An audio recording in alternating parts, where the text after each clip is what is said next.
The history of Middle-earth is divided into eras, with the events of the Silmarillion, The Hobbit, and The Lord of the Rings taking place during the First, Second, and Third Ages. While these first three ages are well documented, the Fourth Age, ushered in after the defeat of the Dark Lord Sauron, remains the era of Tolkien's mythos least elaborated upon. However, this might not have been the case had the abandoned sequel to The Lord of the Rings, titled The New Shadow, been completed and released. This tale, set in the aftermath of the death of King Aragorn, provides a starkly contrasting tone to much of what came before. Tolkien would only ever write 13 pages of A New Shadow before abandoning the project, despite the fact he would revisit the idea of a continuation of his tale right up until a month before his death. Nothing further would come of it. Today we will speculate over what could have been, and ask you to join us as we detail the events of A New Shadow, discussing where its story may have potentially led to, and why we never got to witness a fully formed sequel to The Lord of the Rings. The reign of King Aragorn II Elessar, the first High King of the reunited kingdoms of Arnor and Gondor, was characterized by marked prosperity and temperance of rule. Cooperation and harmony were fostered not only within the United Kingdom of Arnor and Gondor, but also with the elves and dwarves of Middle-earth. The Easterlings and Haradrim were beaten back in conflicts, which allowed the United Kingdom to reclaim territories that had been lost to Gondor during their centuries-long decline. However, the greatest boon to the kingdom came in the form of a renewed and vigorous line of kings, symbolized by Elessar repeating the oath of Elendil at his coronation. Et Iarello Endurena Utulian, Sinume Maravan Ahildenya ten Amba Meta. Or, out of the great sea to Middle-earth I am come, in this place I will abide, and my heirs unto the ending of the world. However, Aragorn was bound to the same fate that all members of the Edain had faced since they came from the east. He would one day die, even if his death would take longer than most due to the blood of Numenor running pure through his veins. This end would come in the year 120. When an elderly King Elessar began to realize that his days were numbered, he went to the House of the Kings in the Rath-Dinen, or Silent Street, which linked the Hill of Gard to Mount Mindolluin. He then bade farewell to his son and heir, Eldarion, along with his daughters. As part of his farewell, Aragorn presented to his heir the crown of Gondor, which had been in use since the beginning of the Third Age. Another great mark of the kingship passed from Elessar to Eldarion was the Scepter of Anúminas, brought from Numenor to Middle-earth by Elendil the Tall himself.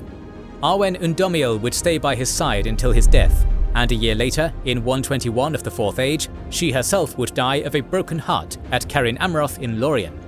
The chronicles further record the death of the first High King of Arnor and Gondor as follows.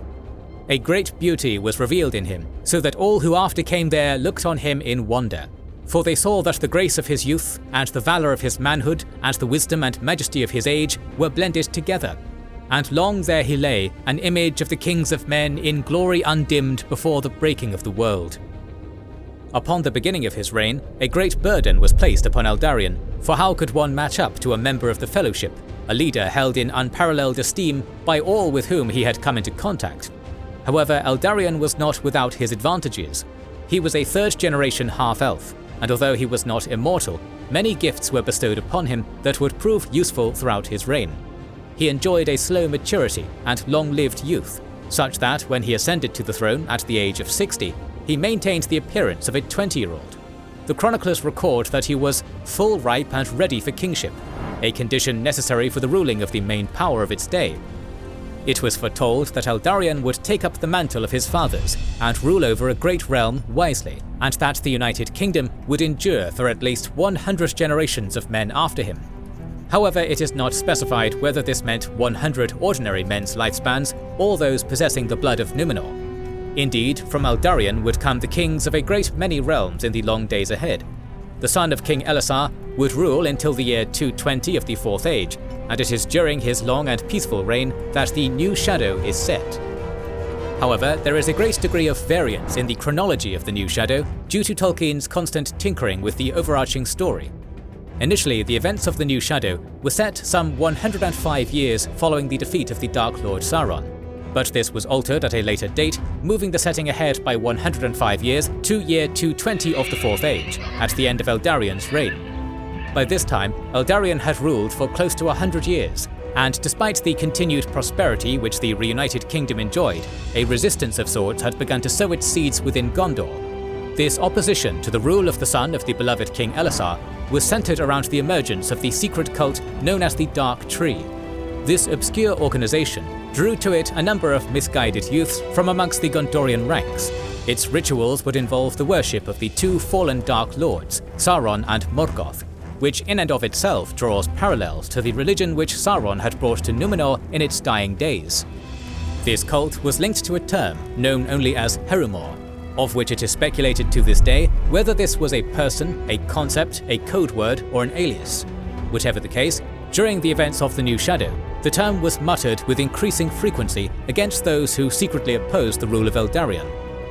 The simple etymology of the word does not aid us in this respect either, with Heru denoting Lord and Mor dark, so Herumor meant Dark Lord. But this does not specifically refer to Sauron or Morgoth, for anyone with some level of power and charisma could have assumed that mantle.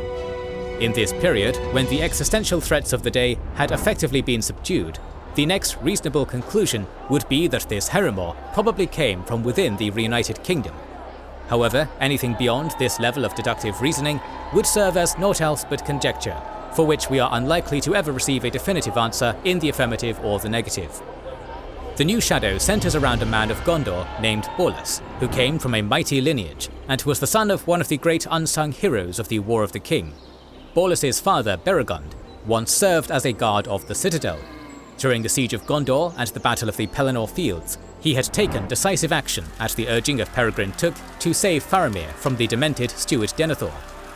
He would then join the army of the West and fight at the Black Gate, serving under Prince Imrahil of Dol Amroth, during which he barely survived an encounter with a mighty troll. After the War of the Ring's conclusion, Beregond was brought before the newly crowned King Elessar to answer for the charges of abandoning his post and the murders of those who stood in his way as he attempted to rescue Faramir. Aragorn ultimately recognized that the crimes committed were done with the love of his liege in mind and refused to impose the death penalty. Instead, he imposed a sentence of banishment from Minas Tirith. However, as this sentence was passed under the laws of the Old Kingdom, it was deemed to be null and void within the reunited kingdom. Despite this, Beregond was still urged to dwell in Ithilien and serve Faramir, for whom he had risked all. Upon settling in those fair lands, Beregond was promoted to the rank of Captain of the White Company, the personal bodyguard of Faramir. It was for this reason that Borlus was raised by his father Beregond in Pen Arduin, which lay within Eminanen. There he married a woman and raised a son, Berilak. During this period, he caught a young man named Salen stealing apples in his garden. He scolded the boy, describing his behavior as orc work. Despite this, he eventually took the young vagrant under his wing, becoming his master. Salen was angered by the description of his deeds, and whenever there was a mention of the orcish race, he noted the description and tale. During his time spent in Borlus's household, Salen grew close to his son Berilak, and they were often in one another's company. However, they rarely met again after Berilak was moved to Peлагir.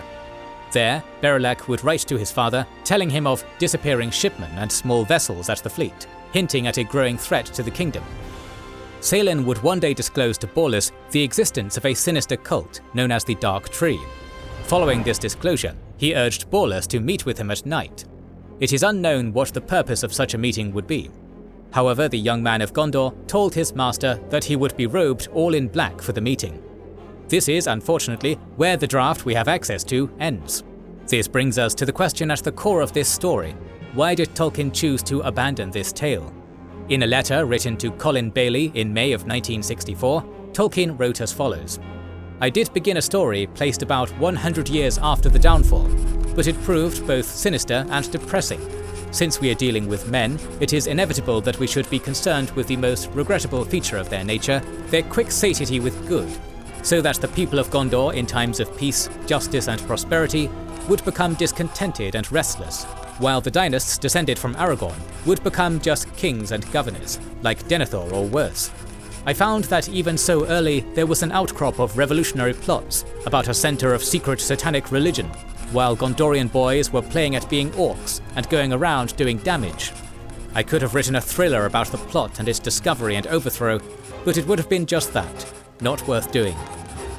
Moreover, in one of the archived missives from the letters of J.R.R. Tolkien, written on June 6, 1972, Tolkien remarks, I have written nothing beyond the first few years of the Fourth Age, except the beginning of a tale supposed to refer to the end of the reign of Eldarion, about 100 years after the death of Aragorn.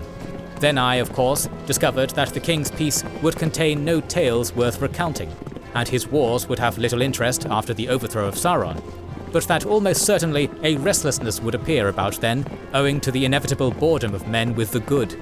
There would be secret societies practicing dark cults, and orc cults among adolescents.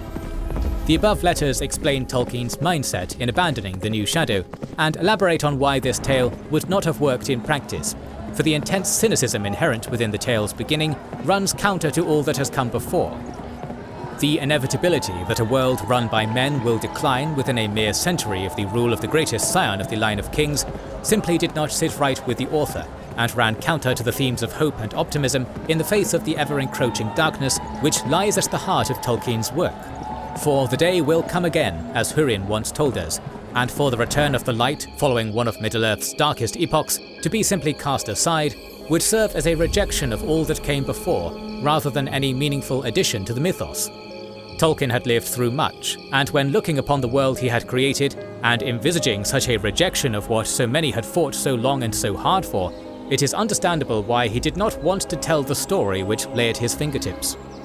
This brings us to the end of what Tolkien brought to us, the reader, a world more real than the one we now inhabit, where great deeds were done in spite of the inevitable cost, and brutal tragedies struck right to the very heart of what it is to be human. It is for this reason we should be thankful that the abiding message of hope and optimism remains at the very core of the mythos Tolkien wrought into being, and the new Shadow was resigned to the footnotes of his works.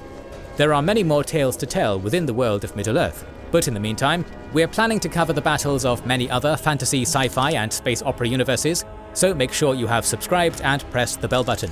Please consider liking and sharing as it helps immensely, and don't forget to comment. We'll try to read and respond to every comment, as we want to know what you think about this video and which videos you hope to see in the future. This is the Wizards and Warriors channel, and we'll catch you on the next one.